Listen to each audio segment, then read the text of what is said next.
I think about my D&D campaign a lot. When I wake up, when I'm walking, in the shower, and when I go to sleep.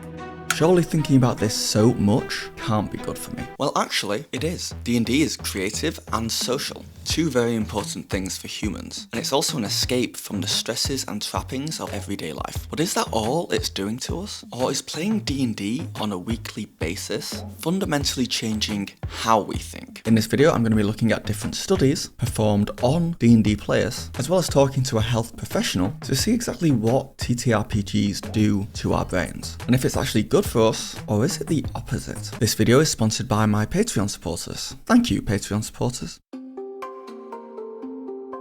So this whole video was triggered by me finding this article. The article talks about a group of grade 9 students in Texas who substantially outperformed their peers in a statewide standardized test. And in exploring why this group did so well compared to everyone else, it was found they had one thing in common. They were all avid players of Dungeons and Dragons, all playing the same game of Dungeons and Dragons actually at the same school. And things get even spicier when you find out that these kids were struggling academically before they started playing the game. The evidence, at first glance, certainly points to the fact that D&D made these kids smarter. They had low test scores and grades before D&D, and after they found D&D, they were the smartest kids in the state. Cade Wells, the teacher who ran the D&D club at the school, said that the kids learnt aspects of geography, maths, philosophy, logical thinking, ecology, weather, and science, as well as mythology, all from playing D&D. And while you need to go out of your way a little bit to make sure all this stuff is included in your games, most of these do come up in one way or another in every game of D&D. David Simpkins, fundamentally a professor of games and learning at Rochester Institute and Technology, says that Dungeons and Dragons and other narrative role-playing games of its kind provide many opportunities for learning. Participation in narrative roleplay can open up interests in topics such as mathematics, science, history, culture, ethics, critical reading, and media production. When D&D and its cousins are played in an inviting, encouraging, compassionate, and intellectually engaged environment, play opens the door to truly amazing possibilities for learning. And this all makes sense to me. Not only is D&D a way for people to accidentally learn new knowledge, but it can also put people in a safe environment where people are just more passionate to learn. And multiple studies back this up. D&D makes kids smarter if applied correctly. I mean, God knows I would have done much better in school if, rather than studying textbooks and doing boring, repetitive homework, I was instead rolling dice. I think D&D for kids is a no-brainer, just like hitting that subscribe button is a no-brainer. But what about me, a man in his mid-30s, worried about growing older and losing his quick wit? Can D&D help me? Well, to find out the biggest benefits D&D can have on adults, I talked to Dr. Megan Connell, psychologist and author of the book Tabletop Role-Playing Therapy, a guide for the clinician game master. Honestly, the number one thing that I think people can get out of playing any tabletop role-playing game is conflict resolution.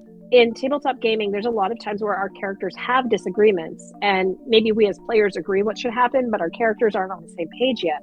And so working together to try to get the characters on the same page is something that is incredibly well done in tabletop role-playing games. And I think that's probably the biggest one, is like learning how to talk it out, learning how to talk through conflict and come to an amicable resolution.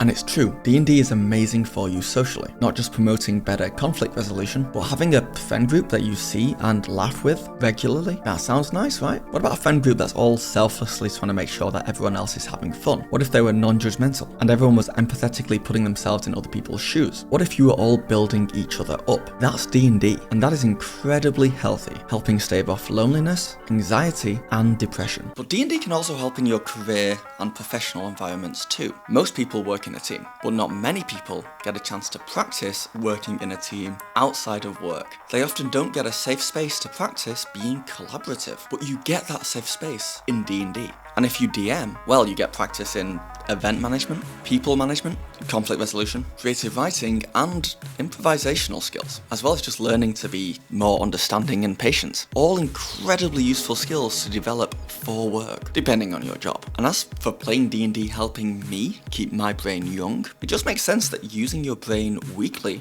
to problem solve and do maths, and visualize 3D situations in your mind, it all has to be exercising your brain in a similar way that doing Sudokus or crosswords, Wordle, or playing those 3DS brain training games. If your brain is a muscle, then D&D has to be an exercise. Okay, so after doing a little bit more research into this exact thing, turns out Sudokus and crosswords and the 3DS brain training games only actually make you better at doing Sudokus, crosswords, and 3DS brain training games. In fact, researchers at Western University in London, Ontario, go Owlbears, or whatever, studied the effects of brain training games in an experiment involving 72 people. High scores in the training game did not translate to high scores in the final test, and people who trained their minds did not perform better. So really playing lots of D&D to try and train your brain and making yourself smarter just by going through the mechanical motions of the game, unfortunately isn't really a thing. It will just make you better at D&D. But the author of this study does recommend people exercise more, socialize,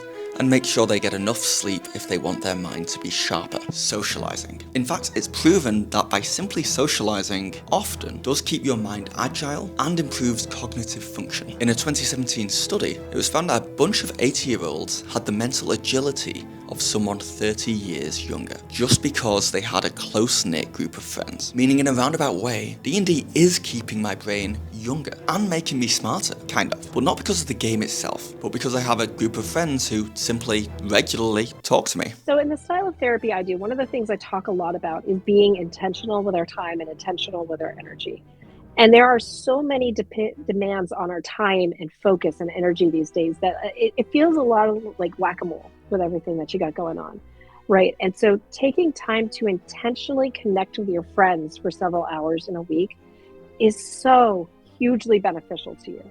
Simply socializing lowers stress levels, decreases depression and anxiety, and improves overall life satisfaction. It is incredibly powerful. And sorry just to throw more research at you, but this is fresh off the presses, hitting the internet last week, so I had to talk about it. A researcher from James Cook University recently tested 25 people over the course of 8 weeks of playing Dungeons and Dragons. This was a mix of male and female, long-term D&D players and players brand new to the game, and a wide range of ages. The research found that the players had a significant decrease in depression, stress, and anxiety, and significant increase in self-esteem and self-efficacy over the study period. Players often say playing D&D is cathartic and provides a space to express emotions in the game without concern for outside consequences. Due to the nature of the game being cooperative, D&D also offers players a sense of connectedness and a safe space to explore their mental health problems, allowing them to feel more at ease. So studies say D&D good. So really, D&D and TTRPGs in general, apart from maybe being expensive if you want them to be, are kind of an overwhelmingly positive hobby, and it has such a broad range of different benefits for a broad range of people. I asked my viewers in a YouTube survey if they believed D&D had made their lives better in any way, and why. And with almost 3,000 votes as of filming, over 90% said yes, with reasons ranging from increased confidence to better communication skills, from helping with anxiety to staying connected with friends who you would have otherwise lost contact with, from time management and leadership skills to you guys play regularly. It's very clear to me that D&D is improving people's lives. Which brings me to my next big question. Obviously not all D&D is created equally. Some games will help improve skills more than others. So what can we do in our D&D games to make sure we're getting the most out of them? Intention.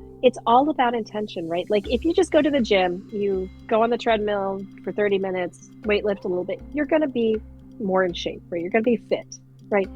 But if you go there going, I now want to run an 8-minute mile or a 7-minute mile, and I want to be able to jump higher, right?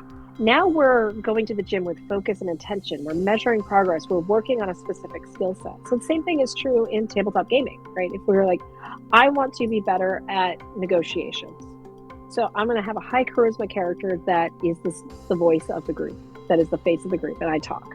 I want to be better at problem solving, right? It's like, okay, so I'm going to be this wizard character that controls the battlefield, right?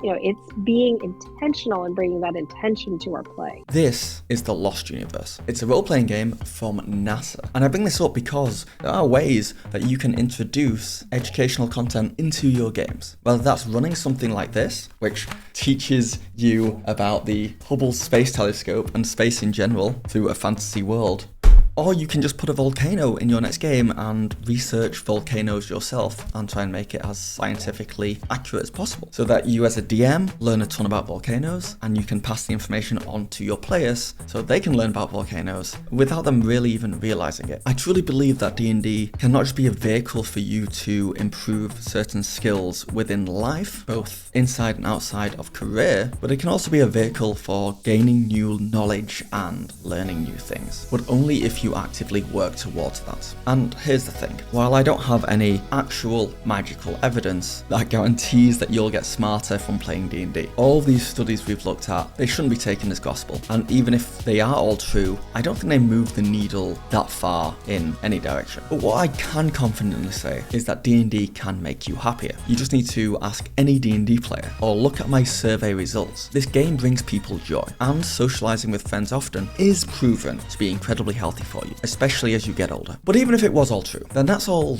good and all. But the real benefit of D&D for me is that I'm hopefully going to be playing it long term, well into my twilight years. And when I'm old and grey and looking back on life, I'm not going to care that much that D&D made me slightly more confident or taught me a couple of new things, or that regularly socializing has kept my brain 30 years more mentally agile than it would be otherwise. I won't even care that much about the worlds I built and the collaborative storytelling I did. I mean, maybe I will, but I don't think the game will matter to me that much compared to all the fun I had, the meaningful connections I made every week or every other week. The memories that I look back on as an old man will make me smile. And that's it, I'm making memories now that I'm gonna cherish forever. And that to me is the real benefit of D&D. This video took me a little longer to make, and I put a lot of work into it. So please, if you like this kind of content, hit the like button, comment below why you love playing TTRPGs, let the algorithm know you like it, and that will be a signal for me that I can go ahead and make more content like this. Thanks for watching.